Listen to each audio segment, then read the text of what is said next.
This is an exclusive apartment condominium report. And so what I've done here is compiled some information, divided up in different quadrants, and looked at it in different price ranges, different price groups, so that you as a buyer know if it's a good time to buy, and as a seller if it's a good time to sell. To help make our stats a little bit more relevant to you, I'm going to divide up the city into different quadrants. I'm going to do the inner city, the northwest section, the southwest, and what we're talking is west of Sarcee, because we would consider anything east of Sarcee to be inner city. The deep south, which would be Fish Creek, Chaparral, Mahogany, all of these south areas. And lastly, we'll do the northeast. At the end of the video, we'll go over the whole market so you can compare how your numbers match up with the overall. Okay, so here's what the inner city apartment condo market looked like. 248 sold listings in September, and the square footage price for those between 414 and 423, and that compared to August at 235 sales, so it's very similar. It's a pretty big market in there. So $418 a square foot was the median where most buyers are buying, and $429.67 was the average price. When you look at how that compares to last year, sales definitely up about 50 units for September, and the prices are up per square foot too. Means people are getting more for their properties. $369.77 a square foot compared to $414 for where most buyers were buying. Now, when you look at the active inventory that's available, 723 active listings. That's almost 3 months supply, which tells you that there's an oversupply of condos downtown, and where the buyers were looking to buy those condos was at $422 a square foot for the most part, and then the average was $433. But where the sellers are is at $459 a square foot and $468, pardon me, for the average.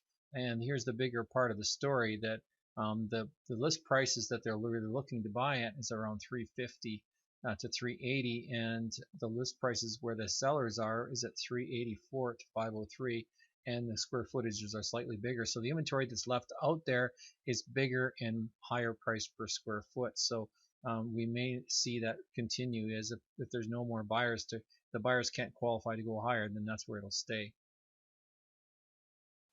So now we'll move on to the northwest section. So in the northwest, 62 sold listings for the month of September, and they were sold at $321 a square foot on the median, and actually the average was lower than the median price where most people were buying. Now when we look at how it compares to August, 54 sold listings, so we're up for September. People got back away from holidays and they bought more properties. It's great. $310 a square foot on the median last month, so prices higher for September. And when we look at last year, 45 sold listings in that month, so we're up about 12 or so sales for that sector. I guess that's not huge, but $286 a square foot last year, so the prices are definitely up when we look at the median and the average. Now, looking at the October supply of listings, we have about a third more available than sold last month, which is a pretty tight market actually. That means that there's not so many homes, condominiums to buy up there, the apartment style, and $321 a square foot was the median, and $318 was the high price. Now let's look at where the buyers are at.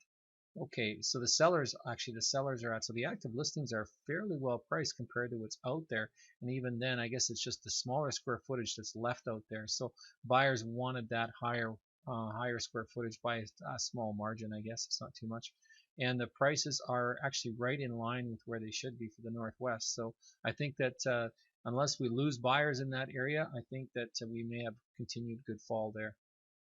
Now we're going to move to the southwest section. We're talking west of Sarcee, Aspen, these areas, Signal Hill, and so forth.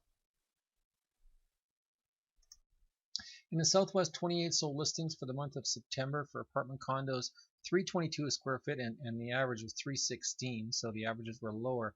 And if you've looked at some of the other reports, you'll find that this happens with apartment condos, that the averages can be lower, and the reason is because sometimes the higher on the average, the larger condominiums sell a lot of the times less per square foot. So the average brings it down. The median brings it up, and that's why this happens. Now we look at last month, 29 sold listings, so not much change there. The prices were a little bit better in the month of August than they were in September, surprisingly, and the sales were very similar. And looking at last year, that's up a third from what it was for sales for units, and the price is definitely quite a bit higher than they were last year. Now we look at the inventory supply. There's about a 50-50 split. It's not too bad. So there's about a 2-month supply in the market.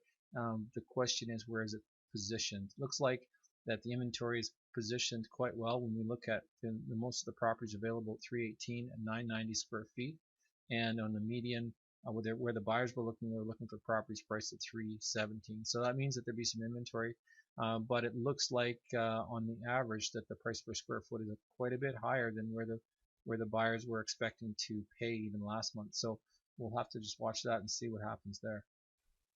And now we'll move to the Deep South.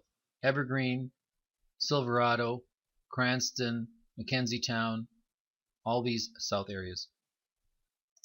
Now down in the Deep South area, we had 70 sold listings for the month of September, and they were priced on average. Most of them were buying at 311, but the average was 315. So this is the first neighborhood we've seen that has actually been higher for the average. And when we look at how that compares to the month before, the sales are actually down from 85 sales in August, and 308 was the average sale price for the median group, the highest purchasing group last month. And so the numbers are fairly close.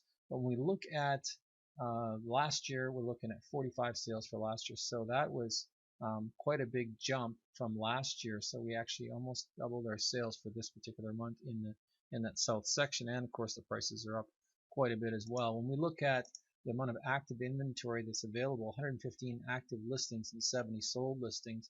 So not that many listings to buy really, and the inventory, the size was approximately the same. And also let's look at the what's left on the market is priced a little bit higher. The median price is $275.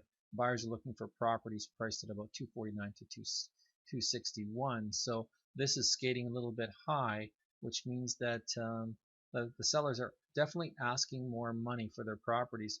And look at the square footage prices are also $15 a square foot higher or better. So that means that you really have to think about what you're purchasing out there, because the sellers are asking more money for what's out there on inventory. And next we'll look at the northeast section of the city. Okay, so lastly, the northeast section here, 29 sold listings for the month of September, and 251 was the average, the median price per square foot, and list price was 210 asking, and 202 was the sale prices. Now when we look at the northeast in August, we were about the same sales. The prices were actually a little bit better in August, so sales were slipping a little bit there. And when we look at last year, 23, so the sales are for September to September, they're up a little bit, but not a huge amount.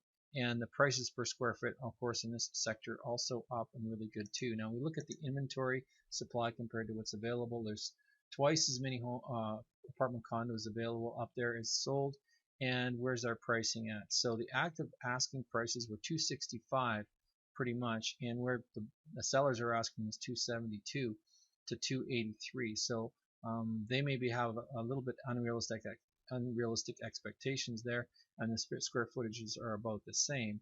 Also, the asking price is 228 to 225. Now, you wouldn't think that's too far off, but when you've got twice as many 2 months inventory of condos out there, you might have to have some people adjust their prices a little bit out there. Okay, so this is the total condominiums, including apartments and townhomes, actually. And this is just condominiums for the city of Calgary. This is the whole list here included. Now the dark lines are what sold last month, and the lighter colored lines are what's currently available. And you'll see that in a couple groups are really close. We've got up to 200,000. I mean, there's not much room for the buyer there. There's very close to being as many sold as there was available now. And this market has remained. There's about a third. Actually, looks like almost double the amount of properties available between 200 and 250, and the closer race is really between 250 and 300. We have 174 sales in that section.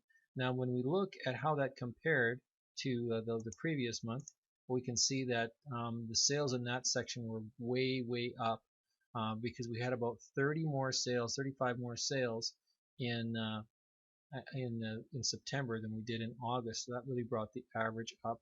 And in some groups we actually sold. Looks like we sold about the same or less. So when I look at so we sold more, and we sold more in the lower end group in August in the 200 to 250 group than we sold in the in this 250,000 in September.